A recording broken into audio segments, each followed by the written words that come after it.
Hello guys, nandito ako ngayon sa pinag-istakan ko ng luya dahil meron akong isang follower na gustong bumili ng binhi.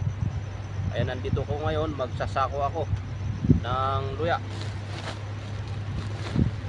So, bali ganito po yung itsura ng binhi ko ng luya. Rumble siya. Merong maliliit, merong malalaki.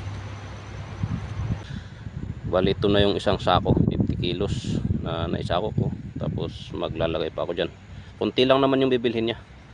Tapos ito naman yung pinagpilian ko na yan yung mga tinatanim ko. Tinatanim ko yan kasi pag yung ibinta ko yung ganito, baka sabihin nila bininta ko yung pangit. Yung mga ganito, ganyan ang itsura. Mga nasugatan nung inani, pwedeng itanim yan.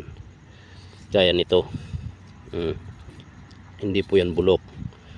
Yan po yung natamaan nung hinukay. Kaya pag ibinta mo ito, sabihin nila pangit. Kaya ang ginagawa ko, iniipon ko dyan lahat yung mga reject. Tinatanim ko yan. Kamanhagan mo yan aso.